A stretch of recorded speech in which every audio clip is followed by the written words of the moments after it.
Bapak dan Ibu, pernahkah terlintas di hati kalimat ini? Saya tidak ingin merepotkan anak di masa tua. Banyak orang tua mengucapkannya, tetapi tidak semua benar-benar mempersiapkannya. Di usia senja, uang bukan lagi soal kemewahan, melainkan soal harga diri, martabat, dan ketenangan batin. Karena jujur saja, ketika seseorang sudah menua, tubuh melemah, kemampuan bekerja berkurang, tapi kebutuhan tetap berjalan. Jika tidak siap secara finansial, hati bisa terasa hina, bukan karena tidak ada uang, tetapi karena merasa bergantung dan tak berdaya. Itulah sebabnya mandiri secara finansial bukan hanya penting, tetapi sebuah bentuk kehormatan diri di usia tua. Sebelum kita masuk lebih dalam, saya ingin mengajak Bapak dan Ibu menuliskan sesuatu di kolom komentar. Saat ini tinggal di kota mana? Apakah di Jakarta, Bandung, Medan, Surabaya, Yogyakarta, Bali, Kalimantan, Sumatera, atau bahkan tinggal di luar negeri? Silakan tulis agar kita bisa saling mengenal.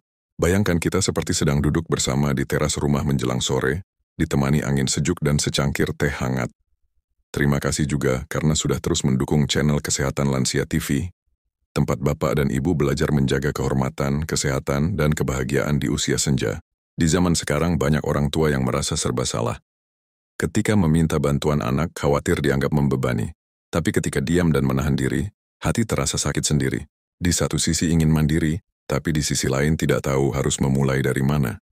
Bahkan ada lansia yang pernah berkata, "Lebih baik saya tidak makan enak, daripada harus minta uang anak." Kalimat itu terdengar sederhana, namun menyimpan luka dalam yang tak pernah diceritakan. Karena bagi banyak orang tua, menerima uang bukan soal nilai rupiahnya, tetapi rasa takut dianggap menyusahkan atau tidak berguna lagi. Kenyataannya, hidup tanpa kemandirian finansial membuat orang tua mudah kehilangan keputusan atas hidupnya sendiri. Mau membeli sesuatu, takut dibilang boros. Mau membantu cucu tidak berani karena bergantung pada pemberian anak. Bahkan ada yang menahan rasa sakit, tidak segera berobat karena tidak mau menyulitkan keluarga. Padahal Bapak dan Ibu berhak hidup nyaman di masa tua. Berhak makan yang layak, minum obat tepat waktu, menjaga kesehatan, dan sesekali memanjakan diri. Mandiri secara finansial membuat orang tua tetap punya suara, punya pilihan, dan punya harga diri. Segmen ini bukan untuk menyudutkan, justru untuk menguatkan. Agar Bapak dan Ibu menyadari bahwa mempersiapkan kemandirian finansial adalah hadiah untuk diri sendiri, bukan untuk kaya, tetapi agar bisa menjalani masa tua tanpa rasa malu, tanpa tekanan, dan tanpa merasa menjadi beban. Di segmen berikutnya kita akan membahas alasan pertama mengapa orang tua perlu mandiri secara finansial, dan bagaimana kemandirian itu menjaga kehormatan tanpa harus bergantung pada anak. Tetap bersama saya, karena pembahasan ini mungkin akan membuka mata dan hati banyak orang tua. Bapak dan Ibu, salah satu alasan terbesar mengapa orang tua harus mandiri secara finansial adalah untuk menjaga kehormatan dan cara orang memandang kita. Di masa muda, mungkin kita merasa menjadi tumpuan keluarga. Namun ketika usia menua, keadaan berubah. Banyak orang tua mulai takut meminta bantuan, takut dianggap memberatkan, bahkan takut diperlakukan berbeda oleh anak atau keluarga hanya karena sudah tidak punya penghasilan. Padahal, setiap orang tua ingin tetap dihargai, bukan karena uangnya tetapi karena dirinya. Namun di dunia nyata, kemandirian finansial seringkali menjadi penopang agar orang tua tetap diperlakukan dengan hormat. Bukan rahasia lagi Bapak dan Ibu, di banyak keluarga, cara bicara anak kepada orang tua bisa berubah ketika orang tua mulai bergantung secara ekonomi. Awalnya halus, lama-lama menjadi perintah. Awalnya penuh hormat, lama-lama seperti mengatur. Ada pula yang sengaja atau tidak mengungkapkan kalimat yang menusuk hati. Makanya kalau butuh apa-apa bilang dulu, jangan boros. Padahal orang tua hanya ingin membeli hal sederhana untuk dirinya. Saat orang tua tidak punya uang, ruang geraknya seperti dibatasi. Namun ketika orang tua masih punya sedikit kemandirian finansial, sikap keluarga terhadapnya sering terasa lebih lembut dan penuh hormat. Bukan karena uang itu besar, tetapi karena orang tua masih punya kendali atas hidupnya. Mari kita bicara jujur. Banyak orang tua yang memendam luka karena merasa kehilangan harga diri di depan anak-anaknya. Ada yang menahan lapar demi tidak meminta. Ada yang menyembunyikan kebutuhan agar tidak menjadi beban. Ada pula yang berpura-pura sehat padahal butuh berobat karena takut dianggap menyusahkan. Padahal, orang tua berhak dihormati apapun keadaannya. Tetapi realitanya, ketika orang tua masih bisa mencukupi kebutuhannya sendiri, sedikit saja, Rasa hormat itu lebih mudah dijaga. Kemandirian finansial bukan untuk bergaya, tetapi agar tidak ada yang meremehkan. Namun jangan salah paham, ini bukan tentang hidup mewah. Kemandirian finansial di usia tua bukan berarti harus punya banyak tabungan atau penghasilan besar. Tidak. Cukup mampu memenuhi kebutuhan dasar tanpa menunggu uluran anak, sudah sangat menjaga kehormatan. Bisa membeli obat sendiri, punya uang belanja yang sederhana, bisa memberi oleh-oleh kecil, atau sekadar bisa memberi uang jajan cucu walau sedikit. Itu membuat hati orang tua terasa hidup kembali. Rasanya seperti masih berguna, masih bisa memberi, bukan hanya menerima. Bapak dan Ibu, kalau segmen pertama membuka mata, semoga segmen ini menguatkan hati. Mandiri secara finansial adalah bentuk menjaga martabat, bukan untuk kaya, tetapi untuk tetap dihormati. Jika apa yang sedang Anda tonton ini terasa penting, silakan bagikan video ini kepada orang tua lain atau sahabat sebaya, agar semakin banyak yang tersadarkan untuk mempersiapkan diri. Bapak dan Ibu, kemandirian finansial di usia senja bukan hanya soal uang untuk makan atau membeli obat. Namun lebih dalam dari itu, uang memberi kita kebebasan untuk menentukan pilihan hidup sendiri. Ketika orang tua sepenuhnya bergantung kepada anak secara ekonomi, perlahan-lahan keputusan hidupnya bisa ikut dikendalikan, bukan karena anak tidak sayang, tetapi karena siapa yang memegang sumber pengeluaran. Seringkali merasa berhak menentukan jalan hidup orang tua. Tanpa disadari, orang tua kehilangan suara dan ruang untuk menentukan apa yang terbaik bagi dirinya sendiri. Contoh sederhana, ketika orang tua ingin tinggal di rumah sendiri karena merasa lebih nyaman dan bebas, tetapi anak berkata, "Ibu ikut kami saja, biar nggak repot," maka orang tua tidak punya banyak pilihan karena merasa tidak mampu secara finansial. Atau ketika orang tua ingin membeli sesuatu yang membuat hati bahagia, misalnya pakaian baru, kursi santai, atau makanan kesukaan, tapi harus meminta uang kepada anak terlebih dahulu. Di momen itu, keputusan kecil pun terasa seperti harus diizinkan. Padahal, usia senja seharusnya menjadi masa memetik kebebasan, bukan masa kehilangan kendali atas hidup. Ada kisah Pak Jafar di Pekanbaru, usianya 78 tahun. Setelah pensiun, ia tinggal dengan anak bungsunya. Segala kebutuhan ditanggung anak, makan, obat, dan pengeluaran kecil. Awalnya Pak Jafar merasa bersyukur, namun lama-lama, ia merasa terbelenggu. Ia ingin ikut kegiatan lansia di masjid dekat rumah, tetapi anaknya berkata, "Di rumah saja Pak, istirahat." Ia ingin membeli sandal baru, anaknya bilang, "Nanti saja dulu." Ia ingin pulang mengunjungi kampung halamannya, tetapi anaknya menjawab, "Tidak usah, boros." Semua keputusan baik kecil maupun besar harus menunggu restu. Sampai suatu hari Pak Jafar berkata pelan, "Saya hidup, tapi seperti tidak punya hidup." Kalimat itu menampar banyak hati. Bapak dan Ibu, memiliki kemandirian finansial bukan berarti melawan anak. Bukan juga ingin membantah keputusan keluarga. Justru sebaliknya, agar tetap bisa bekerja sama tanpa merasa diperintah. Ketika orang tua masih punya uang belanja sendiri, punya tabungan darurat atau punya sumber keuangan kecil namun stabil, anak pun akan lebih menghargai pilihan orang tua. Anak tidak akan mudah mengatur. Dan orang tua tetap bisa berkata, "Saya ingin begini, dan saya mampu melakukannya." Kebebasan memilih itu yang membuat hati terasa hidup. Jika Bapak dan Ibu merasakan manfaat dari pembahasan ini, jangan lupa tinggalkan komentar dan bagikan video ini, agar lebih banyak orang tua tersadarkan untuk mempersiapkan kemandirian finansial sejak dini. Karena di segmen berikutnya kita akan masuk ke alasan ketiga yang banyak terjadi, namun jarang dibahas. Bagaimana ketergantungan finansial membuat orang tua sering diperlakukan berbeda, bahkan dalam hal sekecil sikap dan perhatian. Bapak dan Ibu, ini mungkin bagian yang sedikit pahit untuk didengar, tetapi banyak orang tua diam-diam merasakannya. Ketika orang tua tidak lagi mandiri secara finansial, sikap sebagian keluarga bisa berubah, perlahan, halus, tetapi terasa. Di awal, bantuan diberikan dengan tulus. Anak masih berkata, "Sudah Bu, biar kami yang urus." Namun seiring waktu, nada bicara bisa berubah, perhatian bisa berkurang, dan perlakuan bisa terasa berbeda. Bukan karena anak tidak sayang, tetapi karena dalam hati kecil mereka muncul perasaan, "Saya sudah menanggung jadi saya berhak mengatur." Perubahan sikap ini sering muncul dalam bentuk halus yang sulit dijelaskan. Misalnya, orang tua mulai sungkan makan makanan tertentu di rumah anak karena takut dianggap boros. Atau ketika ingin membeli sesuatu yang sederhana untuk diri sendiri, muncul rasa segan dan bertanya-tanya, apa anak akan marah? Bahkan ada orang tua yang hanya memakai pakaian lama bertahun-tahun, karena tidak ingin dianggap membuang-buang uang. Padahal pada usia senja, kebahagiaan itu sederhana. Punya makanan yang disukai, pakaian yang layak, dan sedikit kebebasan untuk menikmati hidup. Ada kisah nyata dari seorang ibu di Semarang, Bu Dewi, usia 76 tahun. Ia tinggal bersama anak dan menantu. Semua kebutuhan diurus keluarga, tetapi lama-lama ia merasa seperti tamu di rumah sendiri. Setiap keputusan kecil menunggu persetujuan. Ia pernah bercerita, "Dulu anak saya sangat manis, tapi sejak saya ikut dan tidak punya uang sendiri, rasanya perhatian berubah. Bukan kasar, tapi dingin." Ia menahan air mata saat mengucapkannya. Ketergantungan finansial membuatnya takut meminta apapun, bahkan sekadar uang untuk membeli bedak dan sisir baru. Ia berkata pelan, "Saya rindu membeli sesuatu pakai uang saya sendiri."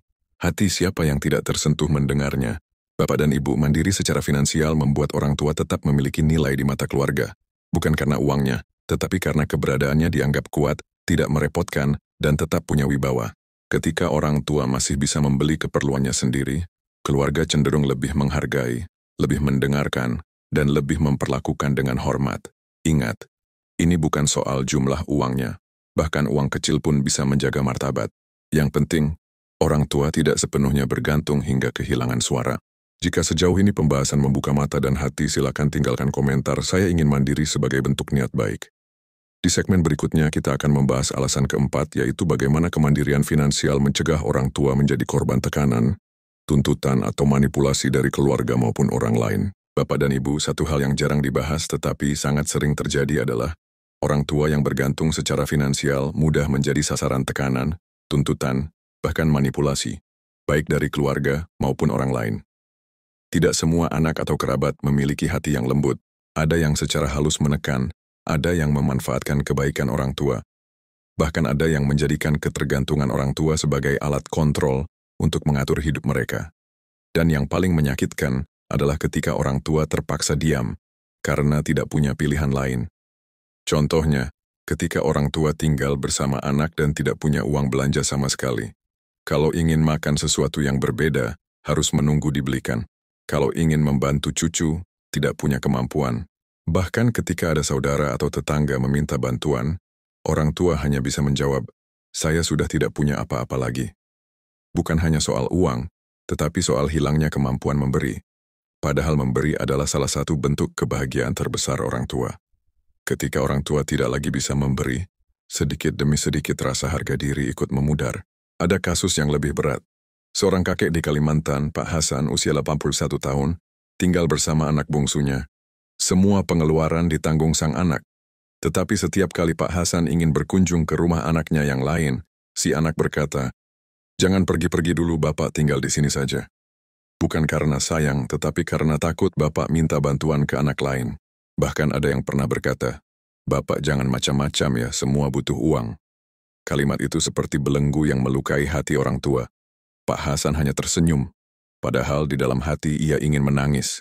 Kemandirian finansial memang tidak menjamin semua anak akan baik. Tetapi paling tidak, orang tua tidak mudah ditekan atau dikendalikan. Bapak dan ibu memiliki uang sendiri, meski sedikit, sesungguhnya adalah perlindungan. Ini bukan soal ingin terlihat hebat atau tak butuh bantuan anak, tetapi agar orang tua tetap punya pilihan, tetap punya suara, dan tidak menjadi korban situasi. Kemandirian finansial membuat orang tua bisa berkata tidak ketika sesuatu tidak sesuai dengan hati, bisa menolak tekanan dengan tenang, dan bisa menjaga diri dari orang-orang yang ingin memanfaatkan kelembutan hati di usia senja. Jika apa yang kita bahas hari ini terasa penting dan bermanfaat, saya mengajak Bapak dan Ibu untuk membagikan video ini agar semakin banyak orang tua tersadarkan betapa pentingnya mempersiapkan diri. Karena di segmen berikutnya, kita akan masuk ke alasan kelima yang sangat menyentuh. Bagaimana kemandirian finansial membantu orang tua menjaga martabat dan kebahagiaan tanpa merasa menjadi beban bagi siapapun. Bapak dan Ibu, salah satu luka batin terbesar di usia tua adalah perasaan, "Saya ini merepotkan." Banyak orang tua tidak mengatakannya secara langsung, tetapi memendamnya dalam diam. Setiap kali anak mengeluarkan uang, orang tua merasa bersalah. Setiap kali anak terlihat lelah, orang tua takut menjadi penyebab. Padahal anak mungkin tidak mengeluh, tetapi hati orang tua selalu sensitif. Perasaan ini membuat banyak lansia menahan keinginan, memotong kebutuhan, bahkan menolak perawatan kesehatan hanya agar tidak dianggap menyulitkan. Disinilah kemandirian finansial memainkan peran besar, bukan untuk berfoya-foya, tetapi agar hati tetap ringan dan tidak merasa menjadi beban. Ketika orang tua memiliki pemasukan sendiri sekecil apapun, cara pandang terhadap diri sendiri berubah. Ada rasa percaya diri, rasa mampu, dan rasa layak. Mau membeli vitamin, tidak perlu menunggu. Mau sesekali traktir cucu bakso di depan rumah, bisa dilakukan dengan bangga. Mau memberi hadiah kecil untuk anak atau menantu, terasa membahagiakan. Kemandirian finansial memberikan rasa bebas yang membuat orang tua menjalani hari dengan lebih tenang. Bukan karena uang itu banyak, tetapi karena orang tua masih bisa memenuhi kebutuhannya tanpa selalu meminta. Ada kisah seorang nenek di Solo, Bu Rini, usia 79 tahun. Setiap bulan ia menerima uang pensiunan kecil, tidak besar, tetapi cukup untuk belanja pribadi. Ia selalu tersenyum saat bercerita. Saya senang sekali bisa kasih uang jajan, walau 5.000 untuk cucu. Rasanya hidup saya masih berarti. Baginya, bukan jumlahnya yang penting, tetapi perasaan bisa memberi, bukan hanya menerima. Banyak lansia menangis bukan karena tidak punya uang, tetapi karena tidak lagi mampu memberi. Padahal memberi adalah salah satu cara orang tua menunjukkan cinta. Kemandirian finansial membuat ruang itu tetap hidup. Selain itu, ketika orang tua mandiri secara finansial, hubungan dengan anak jauh lebih sehat. Anak tetap membantu dari hati, bukan karena terpaksa. Orang tua membantu dirinya sendiri tanpa merasa hutang budi. Hubungan menjadi setara, penuh hormat, penuh kasih, dan tidak saling menekan. Dengan cara ini ikatan keluarga justru lebih hangat karena tidak ada rasa terpaksa. Anak pun lebih bangga karena melihat orang tuanya tegar dan tidak mudah menyerah pada keadaan. Bapak dan Ibu, ingatlah ini baik-baik. Kemandirian finansial adalah hadiah untuk diri sendiri dan keluarga. Hadiah agar masa tua tidak penuh khawatir, agar perasaan bersalah tidak menggerogoti hari-hari indah yang masih tersisa. Karena Bapak dan Ibu berhak menjalani usia senja dengan bahagia, bangga dan bermartabat tanpa selalu menunduk meminta bantuan. Di segmen berikutnya kita akan mulai masuk ke solusi. Bagaimana membangun atau menjaga kemandirian finansial di usia tua, meskipun kondisi sudah tidak sekuat dulu. Bapak dan Ibu setelah memahami alasannya sekarang muncul pertanyaan penting. Kalau sudah tua, apa masih bisa mandiri secara finansial? Jawabannya, bisa, asal dengan cara yang sesuai usia, kondisi kesehatan, dan kemampuan masing-masing. Ingat, menjadi mandiri bukan berarti harus bekerja keras seperti dulu, bukan juga mencari penghasilan besar. Kemandirian finansial di usia senja lebih kepada kemampuan memenuhi kebutuhan dasar tanpa selalu menunggu uluran orang lain. Sekecil apapun pemasukan yang stabil, itu sudah sangat membantu menjaga martabat dan ketenangan batin. Langkah pertama adalah menata ulang pola pengeluaran. Banyak lansia yang tidak sadar bahwa sebagian pengeluaran bisa disederhanakan tanpa mengurangi kenyamanan hidup. Misalnya, mengurangi jajan manis, rokok, atau membeli barang yang tidak benar-benar diperlukan. Alihkan uang tersebut ke kebutuhan penting, obat, makanan bergizi, vitamin, dan dana darurat kecil. Dengan begitu, uang yang sedikit akan terasa cukup. Di usia senja, bukan seberapa besar uang yang datang, tetapi seberapa bijak uang itu diatur. Hidup sederhana bukan berarti miskin, tetapi memilih yang penting, bukan yang memamerkan. Langkah kedua, jika masih ada kemampuan, pilih aktivitas ringan yang bisa menghasilkan. Banyak lansia yang justru kembali menemukan makna hidup ketika tetap aktif. Contohnya, menjual kue rumahan, membuka jasa menjahit sederhana, berjualan tanaman hias kecil, membuat kerajinan tangan, atau menjual makanan ringan dari teras rumah. Bahkan sebagian lansia mendapatkan penghasilan dari berbagi ilmu, mengajar mengaji, mengajar anak tetangga membaca, atau membantu mengurus anak balita beberapa jam sehari. Bukan soal besar kecilnya hasil, tetapi rasa bangga karena tetap bisa berdaya. Aktivitas kecil seperti ini membuat hati merasa hidup, berguna, dan dihargai. Langkah ketiga, jika memiliki aset, rumah, lahan kecil, atau barang berharga, kelola dengan bijak. Tidak selalu harus dijual. Bisa disewakan sebagian, misalnya menyewakan satu kamar untuk mahasiswa, atau pekerja perantau yang butuh tempat tinggal sederhana, atau menyewakan lahan kecil untuk ditanami. Banyak orang tua tidak menyadari bahwa aset diam bisa menjadi sumber nafkah pasif. Namun ingat, lakukan dengan pengawasan keluarga yang terpercaya agar aman dan tidak disalahgunakan. Kuncinya adalah memanfaatkan apa yang ada, bukan memaksakan yang tidak sanggup dilakukan. Bapak dan Ibu, jika poin-poin ini terasa bermanfaat, mohon bantu share video ini agar lebih banyak orang tua belajar menjaga martabatnya. Kemandirian finansial bukan hanya tentang uang, tetapi tentang ketenangan hati dan kebebasan menentukan pilihan. Di segmen berikutnya, saya akan membagikan cara praktis menabung dan membangun payung pelindung finansial. Bahkan jika uang yang dimiliki tidak banyak. Langkah ini mungkin terlihat kecil, tapi bisa menyelamatkan masa tua di saat-saat tak terduga. Bapak dan Ibu, banyak lansia berkata, di usia saya sekarang uang tinggal keluar bukan masuk, menabung sudah terlambat. Padahal, menabung di usia senja bukan untuk menjadi kaya, tetapi untuk punya pegangan agar tidak panik ketika ada kebutuhan mendadak. Ingat, payung tetap berguna meski kita hanya memakainya saat hujan. Begitu pula dengan tabungan kecil. Mungkin jumlahnya tidak besar, tapi cukup untuk menenangkan hati. Karena salah satu penyebab lansia mudah cemas adalah tidak adanya cadangan uang ketika sakit, butuh perbaikan rumah, atau harus membeli obat tambahan. Langkah pertama adalah membuat tabungan khusus darurat meskipun kecil. Sisihkan sedikit dari uang pensiun, kiriman anak, hasil usaha kecil, atau uang belanja yang bisa dihemat. Tidak perlu besar, 1.000, 2.000, atau 5.000 per hari pun sudah baik. Simpan di tempat terpisah. Jangan digabung dengan uang belanja harian. Jika perlu, simpan di amplop berbeda atau di celengan khusus. Ketika suatu hari Bapak dan Ibu butuh obat, ingin membeli vitamin atau membayar transportasi ke puskesmas, tabungan kecil ini menjadi penyelamat tanpa harus meminta pada anak. Nilainya bukan di jumlah uangnya, tetapi rasa berdaya yang muncul. Langkah kedua adalah membangun kebiasaan mengatur aliran uang. Banyak lansia tidak terasa menghabiskan uang pada hal-hal kecil yang tidak penting. Misalnya, jajan manis setiap sore, membeli barang karena ikut-ikutan atau memberi tanpa batas hingga akhirnya sendiri kekurangan. Bukan dilarang memberi itu mulia, tetapi harus dengan bijak agar diri sendiri tidak kekurangan. Cobalah catat pengeluaran sederhana dalam satu buku kecil. Tidak perlu detail seperti akuntansi, cukup tulis 3 kolom. Kebutuhan, keinginan, dan pengeluaran tak terduga. Dalam 1-2 minggu, Bapak dan Ibu akan sadar bagian mana yang bisa dikurangi, tanpa mengurangi kebahagiaan. Langkah ketiga adalah menyimpan uang di tempat yang tidak mudah terambil. Banyak lansia menabung di lemari, bawah bantal, atau kaleng dapur, tapi akhirnya terpakai juga untuk kebutuhan harian. Jika memungkinkan, simpan di rekening bank sederhana, atau tabungan kelompok lansia di lingkungan. Arisan lansia, simpan pinjam RT yang aman.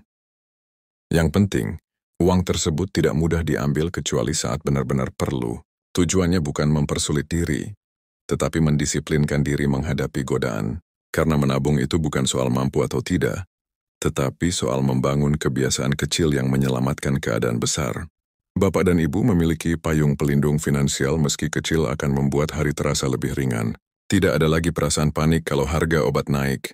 Tidak perlu merasa malu jika butuh transportasi mendadak. Dan tidak perlu menahan keinginan sederhana karena takut membebani anak. Kemandirian finansial seringkali bukan datang dari uang besar, tetapi dari kebiasaan kecil yang dijaga dengan konsisten. Di segmen berikutnya saya akan berbagi kebiasaan kecil harian yang terbukti, membuat lansia tetap mandiri, dihargai, dan bermartabat secara finansial, meskipun sudah tidak bekerja lagi. Bapak dan Ibu, kemandirian finansial di usia senja bukan hanya soal strategi, tetapi juga soal kebiasaan kecil yang dilakukan setiap hari. Kebiasaan inilah yang menjaga agar uang tidak cepat habis, hidup terasa cukup dan martabat tetap terjaga.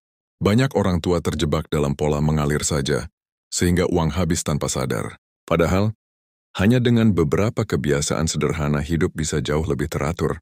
Ingat, masa tua bukan untuk bermewah-mewah, tetapi untuk menjalani hidup dengan tenang tanpa kekhawatiran berlebihan soal uang. Kebiasaan pertama adalah mengukur kemampuan sebelum memberi. Memberi itu indah dan berpahala, tetapi banyak orang tua tidak pandai menetapkan batas. Seringkali, demi menjaga nama baik atau karena hati terlalu lembut, orang tua meminjamkan uang padahal dirinya sendiri sedang kekurangan. Banyak pula yang tak enak menolak ketika cucu minta jajan, padahal uang di dompet hanya tinggal sedikit. Mulai sekarang, tetaplah memberi tetapi dengan bijak. Tetapkan batas khusus untuk sedekah atau hadiah. Dengan begitu, Bapak dan Ibu tetap bisa berbagi tanpa mengorbankan kebutuhan sendiri. Ingat, memberi yang terbaik adalah ketika diri sendiri tidak menderita karenanya. Kebiasaan kedua, buat aturan sederhana dalam belanja. Misalnya, setiap belanja ke pasar, buat daftar kecil agar tidak tergoda membeli yang tidak direncanakan. Pilih bahan makanan yang sehat dan tahan lama, agar tidak cepat basi dan terbuang. Bapak dan Ibu juga bisa menerapkan prinsip hemat cerdas. seperti memasak porsi sedang agar tidak banyak yang tersisa, memanfaatkan sisa sayur untuk sup, atau menanam bumbu dapur di halaman. Hal-hal kecil ini bukan hanya menghemat, tetapi menumbuhkan rasa berdaya, karena salah satu kebahagiaan lansia adalah saat bisa mengurus diri sendiri. Meski dengan sederhana. Kebiasaan ketiga adalah menghindari utang konsumtif. Di usia senja, hidup yang sederhana lebih menenangkan daripada hidup dengan penyesalan karena utang menumpuk. Jika benar-benar harus berutang, pastikan jelas sumbernya, jumlahnya, dan cara mengembalikannya. Tetapi kalau bisa dihindari, jauh lebih baik. Karena utang di usia tua seringkali tidak hanya membebani diri sendiri, tetapi juga membebani anak cucu. Kemandirian finansial itu bukan hanya tentang punya uang, tetapi juga tidak menjadi beban finansial bagi keluarga. Bapak dan Ibu yang saya hormati, kalau Bapak dan Ibu merasa segmen ini bermanfaat, mohon bantu bagikan video ini agar semakin banyak orang tua bisa belajar menjaga martabatnya di usia senja. Sedikit ilmu yang dibagikan bisa menjadi penyelamat bagi keluarga lain. Di segmen berikutnya kita akan masuk ke segmen terakhir, yaitu rangkuman dan peneguhan hati, agar Bapak dan Ibu semakin mantap menjalani hidup mandiri secara finansial, meskipun usia terus bertambah. Bapak dan Ibu, kita sudah berjalan bersama dari segmen 1 hingga sekarang. Kita sudah membahas alasan pentingnya orang tua mandiri secara finansial, bukan untuk kaya, bukan untuk sombong, tetapi untuk menjaga martabat, ketenangan, dan harga diri. Di masa muda, kita bekerja keras untuk keluarga. Di masa tua, saatnya kita menjaga diri agar tidak kehilangan kebahagiaan hanya karena uang. Mandiri bukan berarti menolak bantuan anak, tetapi tidak menjadikan bantuan itu sebagai satu-satunya sandaran. Dengan begitu, hati tetap tegak dan hubungan keluarga tetap hangat, tanpa rasa sungkan atau beban. Jika kita rangkum kembali, ada beberapa hal penting yang bisa Bapak dan Ibu pegang. Pertama, mandiri finansial membuat orang tua bebas menentukan pilihan tanpa selalu menunggu orang lain. Kedua, anak-anak akan lebih menghargai ketika melihat orang tuanya tetap berusaha menjaga dirinya. Ketiga, mandiri menghindarkan Bapak dan Ibu dari rasa merepotkan, yang sering menjadi beban mental terbesar di usia senja. Keempat, dengan pengaturan uang yang bijak dan kebiasaan sederhana, uang sedikit pun bisa cukup dan menenteramkan. Dan yang terakhir, mandiri finansial bukan tentang berapa banyak uang yang dimiliki, tetapi seberapa besar kendali yang kita pegang atas hidup kita sendiri. Bapak dan Ibu, ingatlah, masa tua seharusnya bukan masa penuh kekhawatiran tetapi masa memanen ketenangan. Setelah bertahun-tahun berjuang, berkorban dan memberikan segalanya demi keluarga, kini saatnya Bapak dan Ibu menghargai diri sendiri. Jangan lagi merasa bersalah untuk hidup layak. Jangan merasa rendah diri hanya karena tidak kaya. Yang terpenting adalah Bapak dan Ibu bisa menjalani hari tanpa menunduk, tanpa merasa menjadi beban. Mandiri secara finansial, sekecil apapun bentuknya, adalah bentuk penghormatan terhadap diri sendiri dan karunia hidup yang Tuhan beri. Dan jika saat ini ada yang merasa terlambat memulai, tenangkan hati. Tidak ada kata terlambat. Bahkan satu langkah kecil hari ini bisa membuat masa depan lebih ringan. Mulailah dari kebiasaan kecil. Sisihkan sedikit uang, atur pengeluaran, dan biasakan hidup sederhana tetapi bermartabat. Tuhan selalu membuka jalan bagi hamba-Nya yang berniat menjaga kehormatan dan kebaikan hidupnya. Ingat, langkah kecil yang konsisten lebih kuat daripada rencana besar yang tidak pernah dimulai. Terima kasih Bapak dan Ibu sudah mengikuti video ini sampai akhir. Semoga apa yang kita bahas bukan hanya menjadi pengetahuan, tetapi benar-benar menjadi bekal untuk menjalani usia senja dengan bahagia, tenang, dan penuh martabat. Semoga Bapak dan Ibu selalu sehat, panjang umur, dan dimudahkan rezekinya oleh Tuhan. Jangan lupa tinggalkan komentar agar kita tetap terhubung, dan bantu sebarkan video ini agar semakin banyak keluarga yang tercerahkan. Sampai jumpa di video berikutnya. Semoga hari-hari Bapak dan Ibu selalu hangat, damai, dan diberkahi.